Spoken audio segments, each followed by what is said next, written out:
Hallelujah, सबको जय मसीह। परमेश्वर को धन्यवाद हो ये सुंदर समय के लिए, और प्रभु को धन्यवाद हो कि मुझे ये मौका मिला परमेश्वर का वचन आप सबके बीच में बांटने के लिए। हालेलुया। मैं सोच रही थी मैं नेपाली में बोलूंगी, लेकिन नेपाली से ज्यादा हिंदी में बोलना ठीक है, क्योंकि स्वरूप भाई नहीं समझते हैं शायद नेपाली तो मैं हिंदी में बोलूंगी। लेकिन बीच बीच में जब भी मैं हिंदी में प्रचार करने की कोशिश करती हूँ, बीच में नेपाली चला ही जाता है, लेकिन आज मैं बहुत कोशिश करूंगी कि सिर्फ हिंदी में मैं बोलूं। हालेलुया। परमेश्वर को धन्यवाद हो।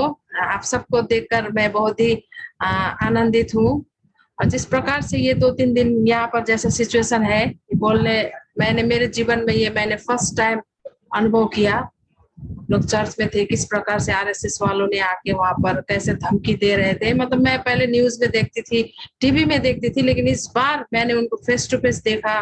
तो प्रार्थना कर दीजिए आप लोग पास्टर शामिल का भैया के परिवार के लिए, कि उनके परिवार के लिए आप लोग निरंतर प्रार्थना कर दीजिए, क्योंकि प्रभु उनके साथ में है। हालेलुया। क्योंकि परमेश्वर का वचन कहता है कि लड़ाई हमारा नहीं है, लड़ाई परमेश्वर का है, और परमेश्वर हमारे साथ होकर लड़ेगा। आज का ये शाम को मैं आप सबके बीच में एक छोटा सा वचन मैं लेकर आई हूँ। दूसरा राजा यहाँ पर इस वचन को हम सब ने बहुत बार आपने भी पढ़ा होगा। यहाँ पर एक सुनेमवासी एक स्त्री के विषय में यहाँ बताया गया है। सुनेमवासी धनी स्त्री, ये स्त्री वो स्त्री जो दूसरा राजा 4 का, यहाँ पर मैं 4 का 18 से मैं पढ़ूंगी। आप सब ने ये वचन को बहुत बार पढ़ा होगा। यहाँ पर एक स्त्री के विषय में, ये स्त्री किस तरह से प्रभु का दास को आदर करती थी, ये स्त्री किस प्रकार से, उसका हृदय कितना बड़ा था, मतलब वो प्रभु के दासों को बहुत ही आदर करती थी। तो एक समय ऐसा हुआ, उसका बच्चा नहीं था, लेकिन प्रभु के अनुग्रह से उसको एक बच्चा भी मिला, एक बेटा भी प्रभु ने उसको दिया। लेकिन जब उस स्त्री का जब बच्चा बीमार हुआ, बीमार होने पर यहाँ पर मैं 4 का 18 से यहाँ पर मैं पढ़ती हूँ।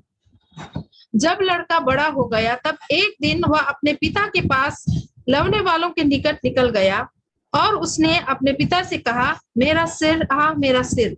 तब पिता ने अपने सेवक से कहा, इसको इसकी माता के पास ले जाओ। जब वो बच्चा जब बीमार हो गया, वो अपने पापा के पास में था, वो बच्चा बीमार हो गया, तो उसके पापा ने बोला कि इसको इसकी माँ के पास ले जाओ, है ना।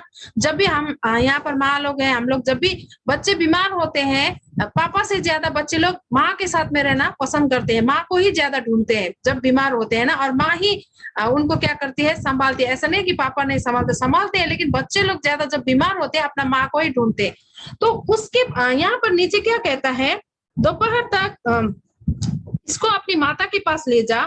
वह उसे उठाकर उसकी माता के पास ले गया। फिर वह दोपहर तक उसके घुटनों पर बैठा रहा, तब मर गया, है ना। बच्चा मर गया, माँ की गोदी में एक बच्चा मर गया।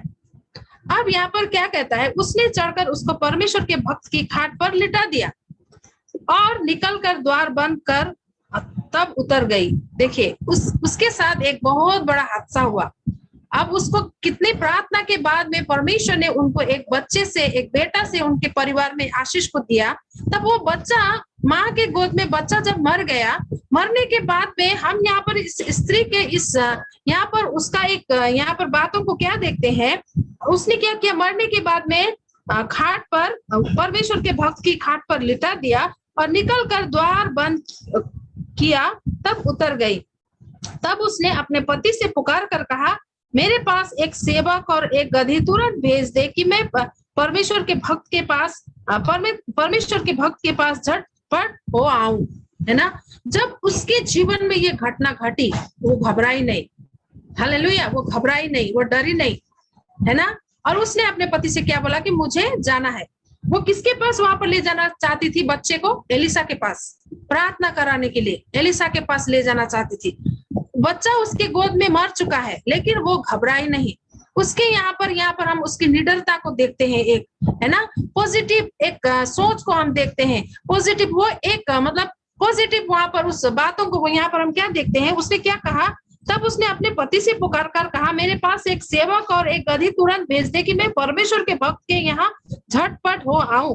उसने कहा, उसके पति ने कहा कि तुमको जाने की क्या जरूरत है, आज तो कुछ भी नहीं है, लेकिन उसने क्या बोला, उसने अपने पति को बताया नहीं, वो रोई नहीं, वो चिल्लाई नहीं, उसने बच्चे को रखकर उसने किसी को पता ही होने नहीं दिया।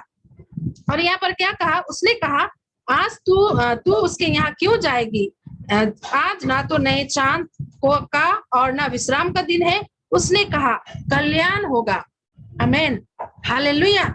बच्चा गोदी में मर गया, लेकिन फिर भी वो क्या बोल रही है, कल्याण होगा। इंग्लिश बाइबल में क्या लिखा है, इट शैल बी वेल। और नेपाली में क्या लिखा हुआ है, चिंता न गर्नु, सब थोक ठीक ठाक हुनेछ भनेको छ नेपाली बाइबलमा। हालेलुया। देखिए वहां पर वो इतना कैसे गंभीर परिस्थिति से गुजर रही है, बच्चा उसकी गोद में मर गया है, लेकिन वो फिर भी क्या बोल रही है, कल्याण होगा, सब ठीक होगा। हालेलुया। शायद आज उसकी जगह में आज आप और मैं होते, शायद हम घबरा जाते, है ना, कोई भी घबरा जाता है, कोई भी घबरा जाता है। लेकिन परमेश्वर का वचन सब समय आपको और मुझको हर एक परिस्थिति में पॉजिटिव रहना सिखाता है। हालेलुया। मेंटली, है ना, जैसे भी हो मेंटली हर एक बातों में हमें पॉजिटिव, हर एक बातों को सिखाता है प्रभु का वचन। ये स्त्री वहां पर घबरा सकती थी, रो सकती थी, चिल्ला सकती थी, सबको बता सकती थी, लेकिन उसने ऐसा नहीं किया। उसने क्या बोला, कल्याण होगा। अगर हम अंतिम तक इस कहानी को जब पढ़ते हैं तो वहां पर जैसे उसने मुंह से बोला कल्याण होगा, सब कुछ ठीक ठाक होगा, वैसा ही उसके जीवन में हुआ। हालेलुया। अंतिम में वो जाती है प्रभु के दास के पास और वहां पर प्रार्थना करा के उसका बच्चा उसको फिर से जिंदा मिलता है। हालेलुया। आज का शाम मैं आप सबसे क्या कहना चाहती हूँ, देखिए परिस्थिति हमारा जीवन में कैसा भी क्यों ना हो, कैसी भी परिस्थिति क्यों ना आए, हम ये नहीं बोल सकते कि हमारा जीवन में परिस्थितियां नहीं आएगा। हमारा हर एक समय में उतार चढ़ाव होता है, चाहे कैसा भी हो। आज इस स्त्री के जीवन में इसका बच्चा को उसने खोया, लेकिन फिर भी बच्चा जब उसने खोया, बच्चा जब मर गया, बोल रही है सब कुछ ठीक होगा, कल्याण होगा, अच्छा होगा। आमीन। आज प्रभु का वचन आपको और मुझको हर एक बातों में पॉजिटिव होना सिखाता है मेरे प्रियो। जैसे भी परिस्थिति क्यों ना हो, चाहे बीमारी का परिस्थिति क्यों ना हो, अशांति का क्यों ना हो, कैसे भी परिस्थिति क्यों ना हो सकता है आप में से कोई बहुत जन ऐसे हुए हैं, शायद परिस्थिति से गुजर रहे हैं, आप किसी को बता नहीं सकते, लेकिन सब कुछ प्रभु के हाथ में रख दीजिए। हालेलुया। अपने मुंह से बोलना है सब कुछ ठीक ठाक होगा, सब ठीक हो जाएगा, सब अच्छा होगा। हालेलुया। देखिए वचन कहता है ना कि जीव के वश में जीवन और मृत्यु है, जो उसको काम में लाना जानता है उसका फल को भोगता है। हालेलुया। हमारे मुंह में भी सामर्थ्य है, हमारे मुंह में अभिषेक है, हमारे हाथों में अभिषेक है। परमेश्वर ने आपको और मुझको अभिषेक जन बताया है, हम प्रभु के अभिषेक जन है।